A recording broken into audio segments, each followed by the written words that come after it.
ഞാനൊരു ലൈക്ക് 1 വീക്കൊക്കെ ആ ഒരു ക്യാരക്ടർ പിടിച്ചങ്ങ് നടക്കുമായിരുന്നു.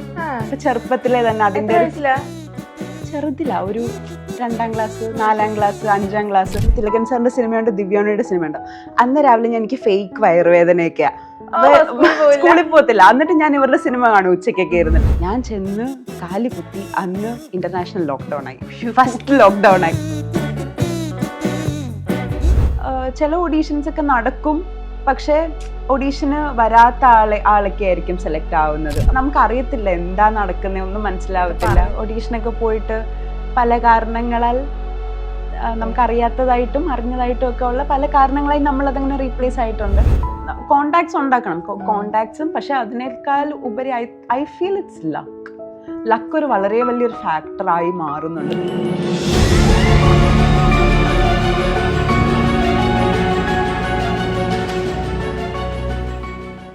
Hi everyone, welcome to another episode of Infine entertainment. ഇന്നത്തെ നമ്മുടെ ഇൻഫൈൻ എൻ്റർടൈൻമെൻറ്റ് എപ്പിസോഡിൽ വളരെ വളരെ സ്പെഷ്യൽ ആയിട്ടുള്ള ഒരു ഫൺ ചിറ്റ്ചാറ്റ് ആയിരിക്കുമെന്ന് ഐ ഹോപ്പ് സോ.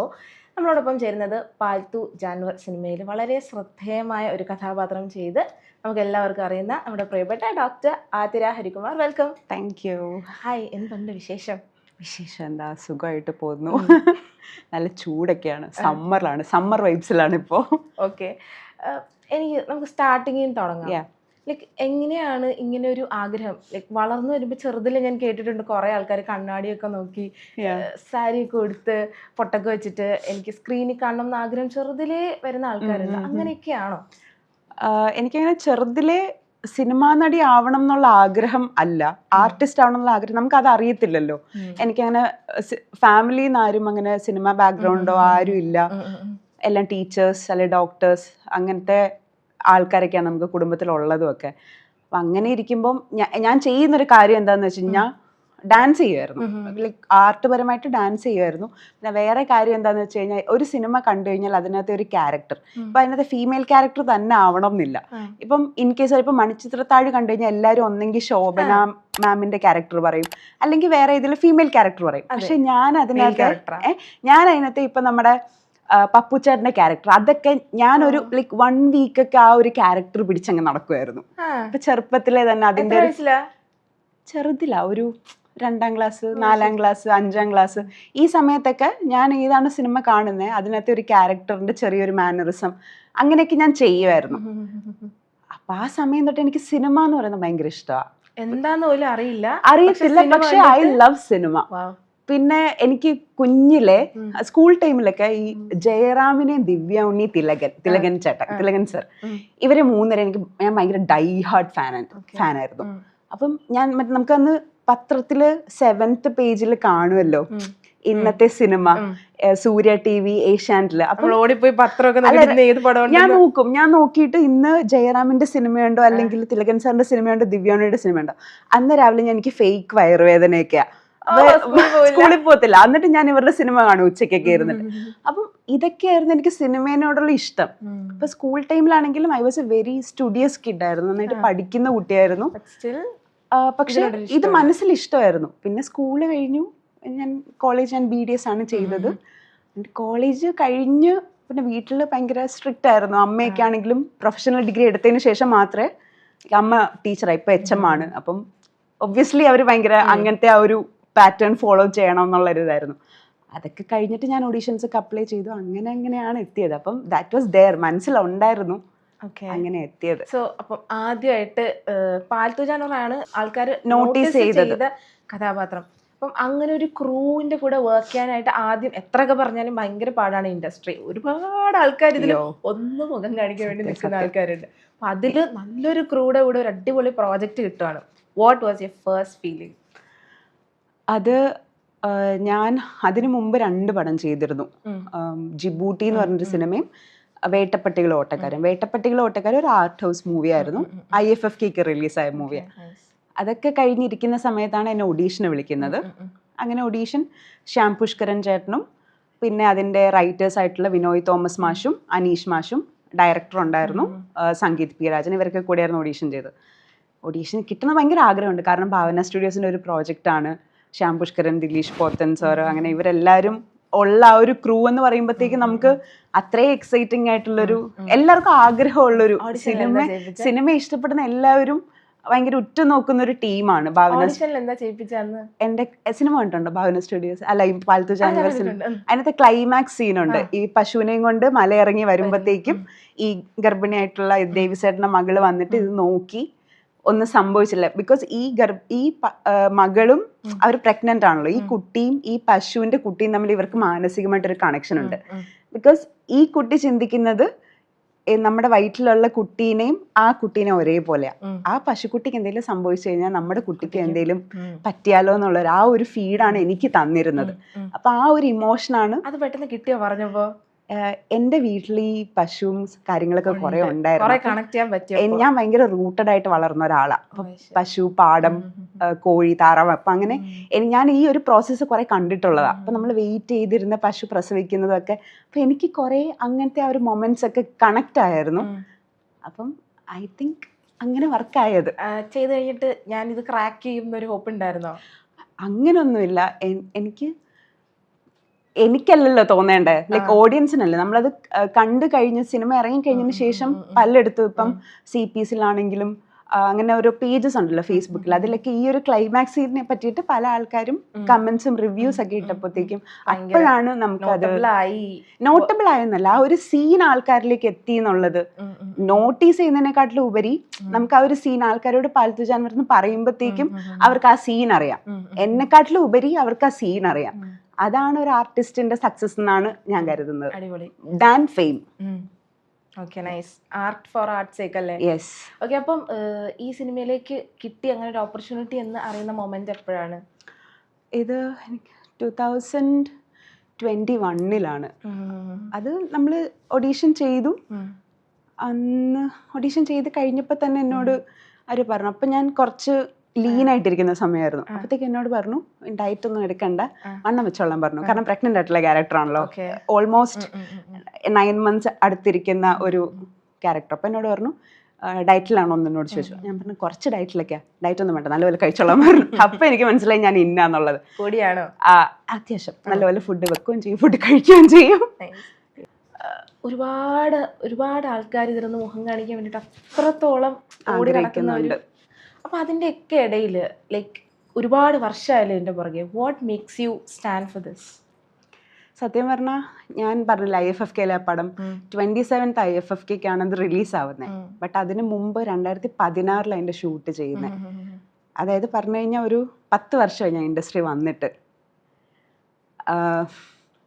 10 വർഷം, യെസ്. അപ്പം ഈ 10 വർഷത്തെ ആയിട്ട് ഞാൻ നിൽക്കുന്നതെന്ന് വെച്ച് കഴിഞ്ഞാൽ എൻ്റെ ഗോള് ഞാൻ സെറ്റ് ചെയ്തേക്കുന്ന ഷോർട്ട് ടേം അല്ല. ഒന്നാമത്തെ കാര്യം, ഞാൻ ലോങ് ടേമിലാണ് എൻ്റെ ആ ഒരു ഗോള് സെറ്റ് ചെയ്തേക്കുന്നത്. അതാണ് മെയിൻ കാരണം. പിന്നെ അതിൽ ആർട്ട് എന്നുള്ളൊരു സാധനം നമുക്കങ്ങനെ ഫോഴ്സ്ഫുള്ളി തേടി പിടിക്കാൻ പറ്റുന്നൊരു സാധനമല്ല. അപ്പം അതൊരു ഭയങ്കര ഒരു ഗ്രാജുവൽ ആയിട്ടുള്ള ഒരു ഭയങ്കര സ്ലോ ആയിട്ടുള്ള സ്റ്റഡി ആയിട്ടുള്ള ഒരു പ്രോസസ്സാണ്. അതെ, അത് ഫെയ്റ്റും ലക്കും ഹാർഡ് വർക്കും ടാലന്റും എല്ലാം കൂടെ ചേർന്നിട്ടുള്ളൊരു സാധനമാണ്. അപ്പൊ നമുക്ക് എല്ലാവർക്കും ആ ഒരു വെള്ളിയാഴ്ച വരണം എന്നില്ല. അത് പലർക്കും പല വെള്ളിയാഴ്ചയാണ് പറഞ്ഞിട്ടുണ്ടായിരിക്കും, അറിയത്തില്ല.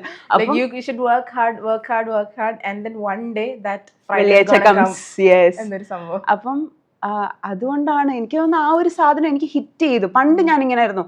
പണ്ട് എനിക്ക് തോന്നുന്നു സ്കൂളിൽ അല്ല കോളേജ് സമയത്തൊക്കെ നമ്മൾ ആഗ്രഹിക്കത്തില്ല 25 വയസ്സിന് മുമ്പേ നമുക്ക് സെറ്റിൽ ആവണം, 30 വയസ്സിന് മുമ്പേ കല്യാണം കഴിക്കണം, അങ്ങനത്തെ വീട് വാങ്ങിക്കണം എന്നൊക്കെയുണ്ട്. പക്ഷെ ഇപ്പോഴത്തെ 30 ആകുമ്പോൾ നമുക്ക് ഇപ്പോഴും 20 ആഗ്രഹങ്ങളാണ് മുമ്പിൽ. അതെ, ഇപ്പം പക്ഷേ എനിക്ക് അങ്ങനെയല്ല. ഇപ്പം ലൈക്ക് പീസ്ഫുൾ ആയിട്ട് ജീവിക്കുക. ബട്ട് അത് അതിന്റെ കൂടെ തന്നെ പ്രയോറിറ്റീസ് മാറും. പക്ഷെ അതിന്റെ കൂടെ തന്നെ ആർട്ടിനെ പല രീതിയിൽ നമുക്ക് കാണാം. ഇപ്പം നമ്മളത് ഡിസൈഡ് ചെയ്യണം നമുക്ക് എന്താ വേണ്ടതെന്നുള്ളത്. Like if you want fame, നമുക്ക് ആ രീതിയിൽ വർക്ക് ചെയ്യാം. If you want happiness from art, നമുക്ക് ആ രീതിയിൽ വർക്ക് ചെയ്യാം. If you want just satisfaction from art, നമുക്ക് ആ രീതിയിൽ വർക്ക് ചെയ്യാം. അപ്പൊ എനിക്ക് I think I want peace and happiness from art. അപ്പൊ ഞാൻ ആ പാത്താണ് ചൂസ് ചെയ്തേക്കുന്നത്. അപ്പം എനിക്ക് കംഫർട്ടബിൾ ആയിട്ടുള്ള, എനിക്ക് ഒരു കർമ്മ ഉണ്ടെന്ന് തോന്നുന്ന ഏത് ക്യാരക്ടറാണോ വരുന്നത്, അങ്ങനത്തെ ഒരു ക്രൂ.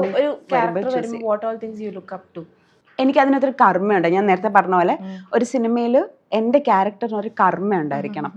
ലൈക്ക് ആ ഒരു ക്യാരക്ടർ വന്ന് വെറുതെ പോകുന്നതായിരിക്കാൻ പാടില്ല. ആ ഒരു ക്യാരക്ടർ ഇപ്പം ഞാൻ വന്നു കഴിഞ്ഞ് കഴിഞ്ഞാൽ ഇപ്പം ഞാനെന്നല്ല എൻ്റെ ക്യാരക്ടർ ഇപ്പം ഇപ്പം പാൽത്തു ജാനവറിലെ ക്യാരക്ടർ പറയുകയാണെങ്കിൽ അതിനകത്തെ ഡേവിസേട്ടൻ്റെ മകളുടെ ക്യാരക്ടർ, ആ ക്യാരക്ടറിന് ഒരു കർമ്മയുണ്ട് അവിടെ. അതേപോലെ തന്നെ ഇപ്പം നടന്ന സംഭവത്തിൽ ഞാൻ ചെയ്ത ക്യാരക്ടറിന് അതിന് പ്രിയ എന്ന് പറയുന്ന ക്യാരക്ടറിന് ഒരു കർമ്മയുണ്ട്. അപ്പം ഐ ജസ്റ്റ് വോണ്ട് ദാറ്റ്, അത്രേ ഉള്ളൂ. ഒരു ക്യാരക്ടറിന് ആ സിനിമയ്ക്കകത്ത് ഒരു കർമ്മ വേണം. ജിബൂട്ടിയിലെ വർക്കിംഗ് എക്സ്പീരിയൻസ് ഓർക്കുന്നുണ്ടോ? എങ്ങനെയായിരുന്നു? അയ്യോ, അതൊരു വലിയ എക്സ്പീരിയൻസ് ആയിരുന്നു. എനിക്ക് 4 ദിവസത്തെ ഷൂട്ട് ജിബൂട്ടിയിലുള്ളായിരുന്നു. ഞാൻ ചെന്ന് കാല് കുത്തി അന്ന് ഇന്റർനാഷണൽ ലോക്ക്ഡൗൺ ആയി, ഫസ്റ്റ് ലോക്ക്ഡൗൺ ആയി. അങ്ങനെ അറൗണ്ട് 1.5 മാസം 2 മാസം കഴിഞ്ഞിട്ടാണ് നമ്മൾ തിരിച്ച് നാട്ടിലേക്ക് വരുന്നത്. 4 ദിവസത്തേക്ക് പോയി, അത്രയും നാൾ കഴിഞ്ഞാൽ തിരിച്ചു വരുന്നത്. അതും നമ്മൾ 70 പേരുടെ ക്രൂ ഉണ്ടായിരുന്നു അവിടെ എല്ലാവരുമായിട്ട്. പക്ഷെ നമുക്ക് അവിടെ ഇവിടുത്തെ അത്രയും ലോക്ക്ഡൗൺ അവിടെ ബാധിച്ചിട്ടില്ലായിരുന്നു. അതുകൊണ്ട് നമുക്ക് എല്ലാവർക്കും കുറച്ചൊക്കെ പുറത്ത് ലിമിറ്റഡ് ആയിട്ട് നമുക്ക് പോവായിരുന്നു. എന്നാൽ കൂടിയും ഭയങ്കര ഒരു ക്ലൂലെസ് ആയിട്ടുള്ള സിറ്റുവേഷൻ ആയിരുന്നു. ബട്ട് സ്റ്റിൽ അതൊരു വേറൊരു എക്സ്പീരിയൻസ് ആയിരുന്നു. വേറെ രാജ്യത്ത് നമുക്ക് അറിയത്തില്ല വരാൻ പറ്റുമോ എന്താ ഒന്നും അറിയത്തില്ല, ടെൻഷൻ ഉണ്ടായിരുന്നു. ബട്ട് ഒരു കുറച്ച് കഴിയുമ്പോഴത്തേക്ക് നമുക്ക് അറിയത്തില്ല, നമ്മൾ അതുമായിട്ട് പൊരുത്തപ്പെട്ടു പോകും. നമുക്ക് പിന്നെ എന്ത് ചെയ്യണം, എങ്ങനാ വരുന്നത് പോലെ വരട്ടെ. അതെ, നമ്മൾ ആ ഒരു സിറ്റുവേഷനായിട്ട് അങ്ങ് അഡാപ്റ്റ് ആയിരുന്നു. അതായിരുന്നു ജിബൂട്ടി. സോ ഒരു ആക്ടിങ് കരിയറിന്റെ കാര്യവും ആഗ്രഹങ്ങളും ഒക്കെ പറഞ്ഞു കഴിഞ്ഞു. Now I want to know more about you. എന്താണ് ആതിര, ആരാണ് ആതിര, എന്തൊക്കെയാ? ഫസ്റ്റ് നമുക്ക് പ്രൊഫഷനിലേക്ക് പോകാം. What you do? You are a doctor, right? I M a dentist. Okay. അപ്പോൾ ഇത് പാരലലി ചെയ്യുന്നുണ്ടോ? കൺസൾട്ടേഷൻ മാത്രമേ ചെയ്യുന്നുള്ളൂ. എനിക്ക് ഒരു 9 to 5 ജോബ് ഇച്ചിരി പാടാം. ഞാൻ കുറച്ച് ഹൈപ്പർ ആക്റ്റീവ് എന്നൊക്കെ വേണമെങ്കിൽ പറയാം. അതെ, എനിക്ക് അങ്ങനെ കുത്തിരിക്കുമ്പോൾ ഭയങ്കര ബോറടിന്റെ അല്ല, my brain is very active. ഇങ്ങനെ എന്തെങ്കിലുമൊക്കെ എനിക്ക് ചെയ്തോണ്ട് ഇരിക്കണം. അതിന് ചിലപ്പോൾ എനിക്ക് വെറുതെ ഇരിക്കാൻ പറ്റും, പക്ഷെ എന്നാലും ഒരു സ്ഥലത്ത് ഇങ്ങനെ കൺഫൈൻഡ് ആയിട്ട് ഇരിക്കുമ്പോഴത്തേക്ക് അതിൻ്റെതായിട്ടുള്ള ബുദ്ധിമുട്ടുള്ളതുകൊണ്ട് യെസ് എക്സാക്ട്ലി ആ ഒരു സംഭവം ഉള്ളതുകൊണ്ട് ഞാനൊരു 9 to 5 ജോബിൽ നിന്ന് മാറി കൺസൾട്ടേഷൻ മാത്രമേ ഇപ്പോൾ ചെയ്യുന്നുള്ളൂ. അതാകുമ്പോഴത്തേക്കും നമുക്ക് വീക്കിലി ഇത്ര ദിവസം മാത്രം അപ്പോയിന്റ്മെന്റ്സ് അനുസരിച്ച് മാത്രം പോയാൽ മതി. സോ ഐ ഹാവ് കുറച്ച് ഫ്രീഡം ഉണ്ട്. പിന്നെ ഐ ഡു ഡബിങ് ചെയ്യാറുണ്ട്, വോയിസ് ആർട്ടിസ്റ്റ് ആയിട്ട് വർക്ക് ചെയ്യാറുണ്ട്. അതാകുമ്പോഴും നമുക്ക് ഫ്രീഡം ഉണ്ട് കുറച്ചൊക്കെ. പോയി ചെയ്തിട്ട് വന്നാൽ മതിയല്ലോ. പിന്നെ ഞാനും എൻ്റെ ഒരു ഫ്രണ്ടുമായിട്ട് ചേർന്നിട്ട് ഒരു വെഡിങ് ഫോട്ടോഗ്രാഫി കമ്പനി റൺ ചെയ്യുന്നുണ്ട്. സ്റ്റാർട്ടിങ് ബഡ്ഡിങ് അത് ചെയ്യുന്നുണ്ട്. പിന്നെ ഡിജിറ്റൽ മാർക്കറ്റിംഗ് പരിപാടി ചെയ്യാറുണ്ട്. അങ്ങനെ കുറച്ച് മൾട്ടി ടാസ്കിങ് ആണ്. പിന്നെ ഡാൻസ് പ്രോഗ്രാംസ് ചെയ്യാറുണ്ട്, ക്ലാസിക്കൽ ഡാൻസറാണ്.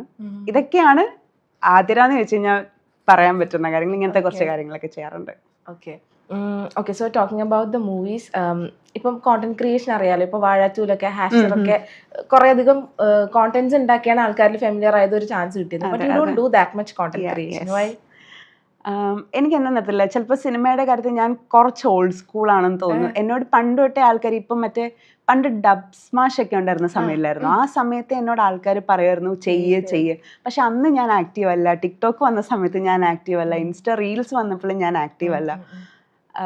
എന്നോട് ഇപ്പോഴും ആൾക്കാർ പറയും ഓൺ വോയിസിലൊക്കെ എന്തെങ്കിലുമൊക്കെ ചെയ്ത് കണ്ടന്റ് ഇട്.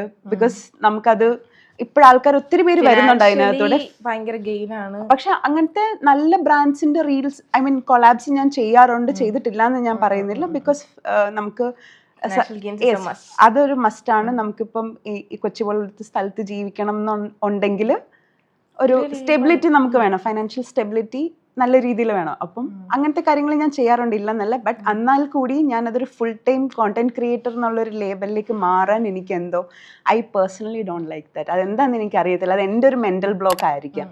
എനിക്ക് ലൈക്ക് എപ്പോഴും ഇൻസ്റ്റഗ്രാമിൽ എൻ്റെ ഫേസ് ആൾക്കാർ കാണണം എന്ന് എനിക്കെന്തോ എനിക്കറിയത്തില്ല. എനിക്ക് ആ ഒരു ക്യാരക്ടർ ചെയ്ത് അത് കണ്ട് ആൾക്കാർ എനിക്ക് അത് എനിക്കറിയത്തില്ല എങ്ങനെയാണ് ആൾക്കാരത് എടുക്കുന്നതെന്ന് എനിക്കറിയത്തില്ല. പക്ഷെ ഞാൻ ആ കാര്യത്തിൽ കുറച്ച് ഓൾഡ് സ്കൂളാണ്.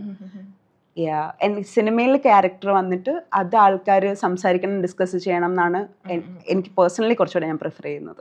അപ്പോൾ സിനിമയ്ക്ക് വേണ്ടി ഇപ്പം എന്തൊക്കെയാ ചെയ്യുന്നത്? കുറേ അധികം ഫ്രീ ടൈം ഉണ്ടല്ലോ, ഫുൾ ടൈം ചെയ്യുമല്ലോ. ഫ്രീ ടൈം ഉണ്ടെന്നല്ല, അതിൻ്റെ ഇടയ്ക്കൂടെ ഞാൻ കുറേ പരിപാടികൾ ചെയ്യുന്നുണ്ട്. So like how do you work for upcoming projects? ഇനി അടുത്ത സിനിമയ്ക്ക് വേണ്ടിയിട്ടുള്ള ഓട്ടം എങ്ങനെയാണ്? നമുക്ക് പറയാൻ പറ്റത്തില്ലല്ലോ എപ്പോഴാണ് ഒരു വർക്ക് വരുന്നതെന്ന് പറയാൻ പറ്റത്തില്ല. അതുകൊണ്ട് നമ്മൾ മെന്റലി ആൻഡ് ഫിസിക്കലി പ്രിപ്പയർഡ് ആയിട്ട് ഇരിക്കാന്നേ ഉള്ളൂ. അപ്പം മെന്റൽ ഹെൽത്ത് വളരെ ഇമ്പോർട്ടൻ്റാണ് ഒരു ആർട്ടിസ്റ്റിന്റെ കാര്യത്തിൽ. അപ്പോൾ ലൈക്ക് നമ്മളെപ്പോഴും കാം ആൻഡ് പീസ്ഫുൾ ആയിട്ട് ഇരിക്കുക എന്നുള്ള ഒരു കാര്യം അത് ഭയങ്കര പാടല്ലേ ഇന്നത്തെ കാലത്ത്. അത് ഭയങ്കര ചുറ്റും chaotic ആണ്. അതെ, അതേപോലെ തന്നെ ഇപ്പം ഇൻസ്റ്റഗ്രാമിലെ ഈ ഒരു ഡൂം സ്ക്രോളിങ്, അതേപോലെ തന്നെ ബ്രെയിൻ റോട്ട് എന്നുള്ള പരിപാടി ഉണ്ടല്ലോ, അറ്റൻഷൻ സ്പാൻ വളരെ കുറവാണ്. അപ്പോൾ അതിന് വേണ്ടിയിട്ട് ഞാൻ കുറച്ച് കാര്യങ്ങൾ ചെയ്യാറുണ്ട്. ഇപ്പം കിടക്കുന്നതിന് കുറച്ച് ഇത്ര മണിക്കൂർ മുമ്പേ ഫോൺസ് സ്ക്രീൻസ് ലിമിറ്റ് ചെയ്യുക എന്നുള്ളത്, പിന്നെ അങ്ങനത്തെ കുറച്ച് കാര്യം, ബുക്സ് വായിക്കുക. മെഡിറ്റേഷൻ എനിക്ക് പറ്റത്തില്ല, ഞാൻ പറഞ്ഞില്ല എനിക്ക് ഈ ഒരു യോഗ ഞാൻ ചെയ്യും. പക്ഷെ എനിക്ക് ശവാസനത്തിലൊക്കെ കിടന്നിട്ട് എൻ്റെ മാഷ് പറയും, കോച്ച് പറയും, ശവാസനത്തിൽ കിടന്നിട്ട് നമ്മളിങ്ങനെ കാമായിട്ട് കിടക്കാൻ പറയുമ്പോഴത്തേക്ക് എനിക്ക് പറ്റത്തില്ല. കണ്ണടച്ചൊക്കെ ഇരിക്കാൻ പറയുമ്പോൾ ഞാൻ കണ്ണൊക്കെ ഇങ്ങനെ തുറന്നൊക്കെ നോക്കും. അപ്പൊ എന്നെ വഴക്കൊക്കെ പറയും. അപ്പൊ എനിക്ക് അതൊക്കെ ഇച്ചിരി പാടാ. പക്ഷെ എന്നാലും ഐ റീഡ്. ഞാൻ എന്നും ഒരു ബുക്കിന്റെ ഒരു 2-3 പേജെങ്കിലും വായിക്കാൻ ശ്രമിക്കാറുണ്ട്. പിന്നെ അങ്ങനത്തെ കാര്യങ്ങളൊക്കെ ഞാൻ പ്രിപ്പയർ ചെയ്യാറുണ്ട്. നമ്മളൊരു ആർട്ടിസ്റ്റ് എന്നുള്ള സിനിമകൾ കാണും, ഡെയിലി ഒരു സിനിമയെങ്കിലും ഞാൻ കാണും. ഒരു സിനിമ ഫ്രീക്ക് ആണല്ലേ? സിനിമ കാണും. സിനിമ ഫ്രീക്ക് എന്ന് അങ്ങനെ പറയാമെന്ന് അറിയത്തില്ല, കാരണം അത്രയും സിനിമകൾ നമുക്കിപ്പോൾ അവൈലബിൾ ആ. പല ലാംഗ്വേജിലും പല ജോണേഴ്സിലും സിനിമകൾ അവൈലബിൾ. അത്രയൊക്കെ നമുക്ക് കണ്ടു തീർക്കാൻ പറ്റത്തില്ല. പക്ഷെ എന്നാൽ കൂടിയും ഒരു ഡെയിലി ഒന്ന് ഞാൻ മിനിമം കാണും. ചില ദിവസം 4 സിനിമകൾ വരെ കാണും. No, I sit and watch. ചിലപ്പോൾ ഇങ്ങനെ ഇരുന്ന് കണ്ടോണ്ടേയിരിക്കും. ചിലപ്പോൾ സീരീസ് ആയിരിക്കും, ഏതൊരു സീരീസിൽ സ്റ്റക്ക് ആയി കഴിഞ്ഞാൽ പിന്നെ അവിടെ ഇരുന്ന് ഇങ്ങനെ കണ്ടോണ്ടിരിക്കും. ഓക്കെ, അപ്പൊ ഇത്രയും സിനിമ കാണുന്ന ആളായിട്ട് ഒരു പഴയ classic movie which you would really love, എത്ര പ്രാവശ്യം കണ്ടാലും മതി വരത്തില്ല, ഒരു മലയാളം ക്ലാസിക് പറ. എനിക്ക് ആയുഷ്കാലം ഭയങ്കര ഇഷ്ടമുള്ള ഒരു സിനിമ. ജയറാമേട്ടൻ്റെ പണ്ടത്തെ ഫാനായിരുന്നു. പണ്ടത്തെ ക്ലാസിക് പടങ്ങൾ. എനിക്ക് ആയുഷ്കാലം ഭയങ്കര ഇഷ്ടമുള്ള ഒരു പടമാണ്.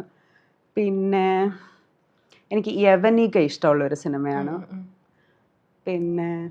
പിന്നെ വന്നു കഴിഞ്ഞാൽ പിന്നെ എനിക്ക് ഇംഗ്ലീഷിലേക്ക് വരുമ്പോഴത്തേക്ക് ഗ്രീൻ മൈൽ എനിക്ക് ഇഷ്ടമുള്ള ഒരു സിനിമ, വളരെ ഇഷ്ടമുള്ള ഒരു സിനിമയാണ്. ഇടയ്ക്കിടയ്ക്ക് കാണുന്ന ഒരു സിനിമ. ലേറ്റസ്റ്റ് ആയിട്ട് കണ്ടതിൽ ഏറ്റവും ഇഷ്ടപ്പെട്ട മൂവി ഏതായിരിക്കും? മാരേജ് സ്റ്റോറി എന്ന് പറഞ്ഞൊരു സിനിമ കണ്ടു. അത് മസ്റ്റ് ആയിട്ട് കാണുന്നുണ്ട്. ഭയങ്കര അടിപൊളി പടം അത്, മാരേജ് സ്റ്റോറി. അപ്പോൾ നമുക്ക് ചെറിയൊരു ഗെയിം സെഗ്മെന്റിലേക്ക് പോയാലോ? Okay, ready? ഓക്കെ, ഇത് വേറെ ഒന്നുമില്ല, കണ്ടിട്ടുണ്ടായിരിക്കും പ്രോഗ്രാംസിലൊക്കെ. ഗെസ് ദ ലൈ ഗെയിം ആണ്. അതായത് ആതിര എൻ്റെ അടുത്ത് 3-4 കാര്യങ്ങൾ പറയണം. ഇതിലേതാണ് ലൈ എന്ന് ഞാൻ കണ്ടുപിടിക്കണം. ഓക്കെ, അപ്പം ഒരിക്കലും എനിക്ക് മനസ്സിലാവരുത്, ഇത് 4 കേട്ടാലും എനിക്ക് സത്യമാണെന്ന് തോന്നണം. ഓക്കെ, ഞാനിങ്ങനെ കൺഫ്യൂസ്ഡ് ആയിട്ട് and finally I will say an answer. 3 കാര്യം പറഞ്ഞാൽ പോരെ? 3 മതി, പറഞ്ഞു. 3 കാര്യം പറയണം. അതിനകത്ത് ഒന്ന് കള്ളമായിരിക്കണം. പക്ഷെ എനിക്ക് മനസ്സിലാവരുത്. ലൈക്ക് ഞാൻ ഇന്നലെ മൂടി പോയെന്നൊക്കെ പറഞ്ഞ് എനിക്ക് മനസ്സിലാവും. ഓക്കെ, ഞാൻ എല്ലാം കുക്ക് ചെയ്യും. Okay, I cook everything. ഒരു സദ്യ എന്നോട് കുക്ക് ചെയ്യാൻ പറഞ്ഞപ്പോൾ ഞാൻ കുക്ക് ചെയ്യും. ഓക്കെ, പിന്നെ എന്നോടൊരു മല കയറാൻ പറഞ്ഞാൽ ഞാൻ മല ഓടി കയറും. ഓക്കെ, പിന്നെ എന്നോടൊരു 8 കാലിയെ പിടിക്കാൻ പറഞ്ഞാൽ ഞാൻ 8 കാലിയെ പിടിക്കും. ഓക്കെ, ഫസ്റ്റ് പറഞ്ഞത് എന്ത് പറഞ്ഞാലും കുക്കിംഗ് ഭയങ്കര ഇഷ്ടമാണെന്ന് ആദ്യം പറഞ്ഞു. So I think that is true. രണ്ടാമത്തെ കാര്യം എന്തായിരുന്നു? മല കയറും. You are a hyper active person. അപ്പോൾ obviously you would climb mountain, I guess. I do. ഞാൻ ട്രെക്കിങ്ങിനൊക്കെ പോകാറുണ്ട്. മൂന്നാമത്തെ കാര്യം 8 കാലിൽ പിടിക്കണം. എനിക്ക് 8 കാലിൽ പേടിയാണ്. ഇത് രണ്ടും ശരിയായ സ്ഥിതിക്ക് തെറ്റായിരിക്കും. കറക്റ്റ് ആണ്. എനിക്ക് സ്പൈഡർ ഭയങ്കര ഫോബിയ. ഞാൻ കണ്ട ഓട്ടമാണ്. അത് പറഞ്ഞാൽ മനസ്സിലാവില്ല, ചിലർക്ക് ഭയങ്കര ഫോബിയാണ് സാധനം. വേറെ എന്തെങ്കിലും ഉണ്ടോ അങ്ങനെ ഫോബിയ ഉള്ള? ഫോബിയ എനിക്ക് എനിക്ക് ആക്ച്വലി ഫോബിയാണ്. എനിക്ക് ഈ ഐ ഡ്രോപ്സ് ഒക്കെ ഒഴിക്കാൻ ഭയങ്കര പാടാ. എനിക്ക് ഒരാളുടെ കണ്ണിലേക്ക് ഐ ഡ്രോപ്സ് ഒഴിക്കുന്നത് കാണാനും ഇച്ചിരി പാടാ. അതൊരു ഫോബിയാണ് ആക്ച്വലി. അതിനെന്താ പേരൊക്കെ ഉണ്ട്, അതൊന്നും എനിക്കറിയത്തില്ല. പക്ഷെ എനിക്ക് കണ്ണ് കാണുന്നത്, കുറെ കണ്ണുകളുടെ ഫോട്ടോ ഒക്കെ ഒരുമിച്ച് കാണത്തില്ലേ, അതൊക്കെ എനിക്ക് ഭയങ്കര ആൻസൈറ്റി ഉണ്ടാവും. 2 റൗണ്ട് കൂടെ പോവാം. ഇനിയും പറയണം, വേറെ എന്തെങ്കിലും ഗെയിം ചോദിക്കും. ഇത് ഇച്ചിരി പാടാ. ഒരു റൗണ്ട് ഒന്നും പറയണല്ലേ? എനിക്ക് കാർ ഓടിക്കാൻ പറ്റും. എനിക്ക് ബസ് ഓടിക്കാൻ പറ്റും. എനിക്ക് സൈക്കിൾ ഓടിക്കാൻ പറ്റും. ബസ് ഓടിക്കാൻ പറ്റും കാരണം ഇവിടെ വന്ന് കാറ് മാറ്റിയിടാൻ വേണ്ടി ചാവി ചോദിച്ചു. ഇപ്പോൾ കാറിലാണ് വന്നത്. ആൻഡ് ബസ് ഓടിക്കാൻ. മൂന്നാമത്തെ എന്താ പറഞ്ഞത്? സൈക്കിൾ ഒബ്വിയസ്ലി ഒരുവിധമുള്ള എല്ലാവർക്കും ഓടിക്കാൻ പറ്റും. അപ്പോൾ ഇതിൽ 2 ശരിയായ സ്ഥിതിക്ക് ബസ് ഓടിക്കാൻ പറ്റില്ല. എല്ലാത്തിനും ഉത്തരം വന്നപ്പോഴേ എനിക്ക് തന്നു. ഓക്കെ, ഇനി ഒന്നുകൂടെ വേണോ? ഒന്നുകൂടെ പറ. ഇല്ല, ഇനി റബേക്ക് പറ, ഞാൻ പറയാം. റബേക്കിനെ പറ്റി പറയും. Okay, I ride a bike. I'm a bullet freak. First one. And second thing, I hate spicy foods. And third one, I have something called ഈ ഫോബി എന്ന് പറയത്തില്ലേ, അതെനിക്ക് പട്ടികളുടെ അടുത്തും പൂച്ചകളുടെ അടുത്തും ഉണ്ട്. അതായത് എനിക്ക് അതിന് ഇഷ്ടമാണ്, പക്ഷെ അത് വന്നു കഴിഞ്ഞാൽ വരുന്ന ഇൻസിഡൻസ് നമുക്കറിയാമല്ലോ. ഈയിടെ കൂടി ഒരാൾ മരിച്ചായിരുന്നു പുള്ളി ഒന്ന് ലൈക്ക് ബൈറ്റ് ചെയ്തു, സമയത്തിന് വാക്സിൻ എടുത്തില്ല, ലിറ്ററലി ഹി ഡൈഡ്. അപ്പൊ നമ്മുടെ അകത്ത് ബ്ലഡിൽ ഇത് പോയി കഴിഞ്ഞാൽ പെട്ടെന്ന് മരിക്കും. അപ്പൊ പൂച്ച അടുത്തുനിന്ന് നക്കം വരുമ്പോൾ ഞാൻ കണ്ടം വഴി ഓടും, ഭയങ്കര പേടിയാ. സോ ലൈക്ക് ദീസ് 3 ഇതിലേതാണ് റോങ്? ഇതിലേതാണ് wrong? First, I ride a bike, I M a Bullet freak. Second, you have that attitude, Bullet ഓടിക്കും എന്നുള്ളത്. അപ്പം എനിക്ക് തോന്നുന്നത് സത്യമാണെന്ന് തോന്നുന്നു, ബുള്ളറ്റ് ഓടിക്കും എന്നുള്ളത്. ലാസ്റ്റ് പറയാം, ഫുള്ള് പറയും. അത് തെറ്റാണ്. പിന്നെ spicy food. I hate spicy foods. You love spicy food. Last ഞാൻ പറയുള്ളൂ. ലാസ്റ്റ് പറഞ്ഞാണെന്ന് തോന്നുന്നു. യു ലവ് പൂച്ചേഴ്സ് and I love it but I have a phobia. എനിക്കത് കടിച്ചാലോ നക്കിയാലോ പേ വരുമെന്ന് പേടി. അത് തെറ്റാണോ? പറഞ്ഞോ. അത് തെറ്റാണ്. നോ, എനിക്ക് ഫോബിയ ഉണ്ട്, റൈഡറാണ്. Second one is wrong. I love spicy food. അത് ഞാൻ പറഞ്ഞു you love spicy food. Last പറഞ്ഞതാണ് തെറ്റെന്നാണ് ഞാൻ പറഞ്ഞത്. ഐ ഹേറ്റ് സ്പൈസി ഫുഡ് എന്നാണ് ഞാൻ പറഞ്ഞത്. So the answer is that is wrong. അത് ഞാൻ പറഞ്ഞു. യു ഹേറ്റ് സ്പൈസി ഫുഡ് എന്ന് പറഞ്ഞു. ഞാൻ പറഞ്ഞു you love spicy food. Okay, പക്ഷെ ലാസ്റ്റ് ഉത്തരം ലാസ്റ്റിലത്തെയാണ് റോങ് എന്ന് പറഞ്ഞു. അപ്പൊ സെക്കൻഡ് വൺ ആണ് റോങ്. ഓക്കെ, ശരി. My mistake, Mera budget. Sorry, ഇനി ഒരു റൗണ്ട് കൂടെ പറ. ഞാൻ പറയണോ? അല്ലെ ബോർ ആയില്ലേ, നമുക്ക് അടുത്ത വേറെ game. Okay. Cinema field is very complicated അല്ലേ? കോംപ്ലിക്കേറ്റഡ് ഇൻ ദ സെൻസ് ഒരുപാട് ആൻഡ് കോമ്പറ്റീറ്റീവ് ആണ്. സോ ഏതെങ്കിലും ഒരു പോയിന്റിൽ കംപ്ലീറ്റ്ലി ബ്രേക്ക് ഡൗൺ ആയ പോലെയൊക്കെ ഉണ്ടോ? Like you get an opportunity and at the last moment they are like you are not in it man. ഈ സംഭവം ഉണ്ടായിട്ടുണ്ടോ? അത് ഒത്തിരി തവണ ഉണ്ടായിട്ടുണ്ട്. അത് ഓഡീഷനൊക്കെ പോയിട്ട് പല കാരണങ്ങളാൽ നമുക്കറിയാത്തതായിട്ടും അറിഞ്ഞതായിട്ടും ഒക്കെ ഉള്ള പല കാരണങ്ങളായി നമ്മളതങ്ങനെ റീപ്ലേസ് ആയിട്ടുണ്ട്. പിന്നെ വേറൊരു അങ്ങനെ തകർന്നു പോയ കാരണം എന്ന് വെച്ചാൽ കനകം കാമിനി കലഹം എന്ന് പറഞ്ഞ സിനിമ. അത് ജിബൂട്ടിയൊക്കെ കഴിഞ്ഞ് വന്ന സമയത്ത് എന്നെ ഓഡീഷന് വിളിച്ചു. രാജേഷ് മാധവൻ ചേട്ടൻ എന്നെ ഓഡീഷൻ ചെയ്തത്. I still remember. ഞാനും അച്ഛനും കൂടെയാണ് പോയത്. ഞാനും അച്ഛനും എൻ്റെ സിസ്റ്ററും ഉണ്ടായിരുന്നു തോന്നുന്നു. നമ്മൾ അബാദിൽ വെച്ചിട്ടായിരുന്നു ഓഡീഷൻ, MG റോഡിൽ. അവിടെ പോയി ഓഡീഷൻ്റെ കൂടെ തന്നെ ലുക്ക് ടെസ്റ്റ് ഉണ്ടായിരുന്നു. വിൻസി അലോഷ്യസിൻ്റെ ക്യാരക്ടറായിരുന്നു ചെയ്തത്, മറ്റേ ആ റിസപ്ഷനിസ്റ്റായിട്ടുള്ള. അപ്പോൾ ആ ഡ്രസ്സൊക്കെ ഇട്ടു. നിവിൻ ചേട്ടനായിരുന്നു പ്രൊഡ്യൂസറും, നിവിൻ ചേട്ടനായിരുന്നു. അപ്പം നിവിൻ ചേട്ടനെയൊക്കെ അന്ന് കണ്ടു. സെലക്റ്റായി ഞാൻ. നമ്മളെല്ലാം സംസാരിച്ചു. 1 മാസത്തെ ഷൂട്ടുണ്ട്. അപ്പോൾ വീട്ടിൽ പോയി 1 മാസത്തേക്കുള്ള ഡ്രസ്സെല്ലാം നമ്മൾ പാക്ക് ചെയ്ത് വീട്ടിൽ അവിടെ വന്ന് റൂമൊക്കെ എടുത്തു. കൊറോണ സമയമാണ്. കൊറോണ ആൻറ്റിജൻ ടെസ്റ്റ് ചെയ്തു, നെഗറ്റീവ് ആയിരുന്നു. RT-PCR എനിക്ക് പോസിറ്റീവ് കാണിച്ചു. അങ്ങനെ എന്നെ റീപ്ലേസ് ചെയ്തതാണ് വിൻസി വന്നത്. അത് എനിക്ക് ഭയങ്കര വിഷമമായിരുന്നു. അത് വിഷമം ഞാൻ ഓർത്ത് അവര് ലാസ്റ്റ് മിനിറ്റ് അല്ല, അങ്ങനെയല്ല. അത് ഞാൻ സെലക്ട് ആയതായിരുന്നു. ഞാനത് പാർട്ട് ചെയ്യേണ്ടതായിരുന്നു. പിന്നെ അത് വിധിയുടെ ഒരു സംഭവം. Why did that happen? ആ സമയത്ത് something very very very better is gonna come. Okay, hopefully അതെ ആയിരിക്കട്ടെ എന്ന് വിശ്വസിക്കുന്നു ഞാൻ. പക്ഷെ കുഴപ്പമില്ല. അത്രയും അങ്ങനത്തെ ഒരു ഡയറക്ടറിന്റെ മുമ്പിൽ ഇപ്പം രാജേഷ് മാധവൻ ചേട്ടനാണെങ്കിൽ അത്രയും നല്ലൊരു കാസ്റ്റിംഗ് ഡയറക്ടറാണ്. പുള്ളി ഇപ്പം പെണ്ണും പൊറാട്ടും സിനിമ ചെയ്തു. പുള്ളിന്റെ മുമ്പിലും അവരെന്നെ സെലക്ട് ചെയ്തു എന്ന് പറയുമ്പോഴത്തേക്കും അത് എന്റെ മെറിറ്റ് ആണ്. എത്ര പേര് വരുന്ന ഓഡിഷനിൽ അതിൽ ആ റോളിന് ആപ്റ്റ് ആയിരുന്നു, അത്രമാത്രം ടാലന്റഡ് ആണെന്ന് തോന്നിയിട്ടായിരിക്കും ഒബ്വിയസ്ലി സെലക്ട് ചെയ്യുന്നത്. സോ അതൊരു നമുക്ക് വിഷമിക്കേണ്ട കാര്യമില്ല. വിഷമമുണ്ട്, പക്ഷെ എന്നാലും ഇതിനൊക്കെ അടിപൊളി സംഭവം കിട്ടുമ്പോൾ എല്ലാ വലിയ വലിയ ആക്ടേഴ്സും ഒരു നിലയിലെത്തിയിട്ട് വന്ന് പറയുന്നത് അന്ന് എനിക്കിത് ഉണ്ടായിരുന്നു എന്നൊക്കെ. Okay, nice. ഈ ഒരു ഇൻഡസ്ട്രിയിൽ ഒരു ബാക്ക് ബോൺ ഇല്ല, ഒരു സപ്പോർട്ടർ ഇല്ല. അപ്പം അങ്ങനെയുള്ള ഒരാൾക്ക് നമുക്കറിയാമല്ലോ ഒരുപാട് ഫേവറിസം ഉണ്ട്, നെപ്പോട്ടിസം ഉണ്ട്, അങ്ങനത്തെ ഒരു ഫീൽഡാണ്. അങ്ങനെയുള്ളവർക്ക് ഇത് ഇങ്ങനെ കയറി വരാം. പക്ഷെ അല്ലാത്തവർ they should work hard, they should attend ഒരുപാട് വർക്ക്ഷോപ്സ് അറ്റൻഡ് ചെയ്യണം, അല്ലാതെ ഇവർ ഇടുന്ന ഓഡിഷൻസ് അറ്റൻഡ് ചെയ്യണം. സോ ആ ഒരു സ്ട്രഗിൾ എത്രത്തോളമാണ് and how do you deal with it? അതുപോലെ എന്തൊക്കെ സ്ട്രഗിളുകളാണ് ശരിക്കും ഫേസ് ചെയ്യുന്നത്? സ്ട്രഗിൾ എന്ന് പറഞ്ഞു കഴിഞ്ഞാൽ സ്ട്രഗിൾ പല വിധമാണ്. നമ്മൾ ആദ്യമൊക്കെ നമ്മൾ വിചാരിച്ചു ഓഡീഷൻസിൽ കൂടെ നമുക്ക് എന്തായാലും ചാൻസ് കിട്ടും നമ്മൾ വിചാരിച്ചു. പിന്നെ ഒരു 20 30 50 ഓഡീഷനൊക്കെ കഴിഞ്ഞപ്പോഴത്തേക്കും നമുക്ക് മനസ്സിലായി കുറേ ഓഡീഷൻസ് എല്ലാം അല്ല കേട്ടോ, ഞാൻ ജനറലൈസ് ചെയ്യത്തില്ല. ഒരു നേരത്തെ പറഞ്ഞു വെച്ചിട്ട് അതെ, ചിലത് പ്രൊമോഷന് വേണ്ടിയിട്ട് ഓഡീഷൻസ് നടത്താറുണ്ട്. പ്രൊമോഷൻ സ്ട്രാറ്റജി ആയിട്ട് ഈ വലിയ ഒരു പബ്ലിക് ഓഡീഷൻ പോലെയൊക്കെ നടത്തത്തില്ലേ, അതൊക്കെ ചിലതൊക്കെ അങ്ങനെ നടത്തും. ചില ഓഡീഷൻസ് ഒക്കെ നടക്കും, പക്ഷേ ഓഡീഷന് വരാത്ത ആളൊക്കെ ആയിരിക്കും സെലക്ട് ആവുന്നത്. അപ്പം നമുക്ക് അറിയത്തില്ല എന്താ നടക്കുന്നത്, ഒന്നും മനസ്സിലാവത്തില്ല. പറഞ്ഞു വെച്ചിട്ട് ജസ്റ്റ് ഇങ്ങനെ ആൾക്കാരെ യാ വിളിക്കുന്നു. അങ്ങനത്തെ ഉണ്ട്. പിന്നെ ചില ഓഡീഷൻസ് നല്ല ഓഡീഷൻസ് ആയിരിക്കാം, പക്ഷെ ലാസ്റ്റ് മിനിറ്റ് നമുക്ക് ഇപ്പം സിനിമ മോറോവർ ആർട്ടിനെക്കാട്ടിലും കൂടുതൽ ബിസിനസ് ആയി മാറുന്നുണ്ട്. അപ്പൊ അങ്ങനത്തെ ആ ഒരു ഫാക്ടർ വരുന്നുണ്ട്. പിന്നെ പ്രൊഡ്യൂസർ ഓർ ഡയറക്ടർ അതെ, സജസ്റ്റ് ചെയ്യുന്ന ആൾക്കാര് അപ്പൊ അങ്ങനത്തെ ഒരു ഫേസ് വാല്യൂ എന്ന് പറയുന്നത്. പിന്നെ വേറെ നമുക്ക് ഒരു സ്പേസ് തന്ന വളർന്നാൽ മാത്രമേ നമുക്ക് ഫേസ് വാല്യൂ വരത്തുള്ളൂ. ഇപ്പൊ നമ്മൾ എക്സ്പീരിയൻസിന്റെ കാര്യം പറയുന്ന പോലെ നമ്മൾ ഫസ്റ്റ് ചെല്ലുമ്പോൾ തന്നെ 5 വർഷം എക്സ്പീരിയൻസ് ആണെന്ന് പറഞ്ഞു കഴിഞ്ഞാൽ ശരിയാകത്തില്ലല്ലോ. അപ്പം അങ്ങനത്തെ ആ ഒരു അത് നമുക്കൊരു വളരെ വിഷമം വരുന്നൊരു സിറ്റുവേഷൻ ആണ്. എന്ത് ചെയ്യണം എന്ന് നമുക്ക് അറിയാത്തതാ. പിന്നെ കോണ്ടാക്ട്സ് ഉണ്ടാക്കണം, കോണ്ടാക്ട്സും. പക്ഷെ അതിനേക്കാൾ ഉപരി ഐ ഫീൽ ഇറ്റ്സ് ലക്ക് ഒരു വളരെ വലിയൊരു ഫാക്ടറായി മാറുന്നുണ്ട്. പിന്നെ ഓരോ ഗ്രൂപ്പ്, ഒരു ഗ്യാങ് ഫോർമേഷൻ, അങ്ങനെയൊക്കെ ഐ ഡോണ്ട് നോ, എനിക്ക് അറിയത്തില്ല വാട്ട് ഈസ് ഹാപ്പനിങ് എന്നുള്ളത്. പക്ഷെ അങ്ങനെയൊക്കെ ഫീൽ ചെയ്യുന്നുണ്ട്.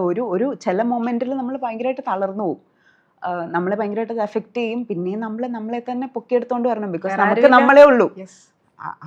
അത് വളരെ വലിയൊരു റിയാലിറ്റിയാണ്. ഇപ്പോഴും ഓഡിഷൻസ് അറ്റൻഡ് ചെയ്യാറുണ്ടോ? സ്റ്റിൽ പിന്നെ ഞാൻ ഒരു 2 ദിവസം മുമ്പ് ഒരു ഓഡീഷൻ അറ്റൻഡ് ചെയ്തേ ഉള്ളൂ. ഇനിയിപ്പം 2 ദിവസം കഴിഞ്ഞ് വേറൊരു ഓഡീഷൻ ഉണ്ട്, സ്ക്രീൻ ടെസ്റ്റ് ഉണ്ട്. അതൊക്കെ എനിക്ക് തോന്നി you are a very positive person. എത്രയായാലും like 10 years you are consistent in your work, you are still trying. So hopefully ഒരു അടിപൊളി പ്രോജക്റ്റ് വരും. നേരത്തെയൊക്കെ നമ്മൾ ശരിക്കും പറഞ്ഞാൽ നമ്മുടെ ഏജിനുള്ള ക്യാരക്ടേഴ്സ് നോക്കുമായിരുന്നു. ഇപ്പം ഞാൻ കുറച്ചുകൂടെ കഴിയുമ്പോഴത്തേക്കും ഞാൻ വിചാരിച്ചു എന്തായാലും പ്രായമായ ക്യാരക്ടേഴ്സ് നമുക്ക് നോക്കാമല്ലോ. അപ്പം അതാണ് ഞാൻ പറഞ്ഞില്ലേ, എൻ്റെ vision is like long term goals. അപ്പം നമ്മുടെ ആ ഒരു ഏജ് കഴിഞ്ഞ് കഴിഞ്ഞാൽ നമുക്കിനി അടുത്ത ഏജ് കാറ്റഗറിയിലുള്ള ക്യാരക്ടേഴ്സ് നോക്കാം. That is my vision. It's okay, കുഴപ്പമില്ല. സ്റ്റിക്ക് ഓൺ ചെയ്ത് അതിൽ ഡെസ്പ് ആയിരിക്കുന്ന പരിപാടി ഇല്ല. മൂവ് ഓൺ, എന്താണ് അടുത്തത് അത് വെച്ച് പരിപാടി സെറ്റ് ചെയ്യാം, അത്രേ ഉള്ളൂ.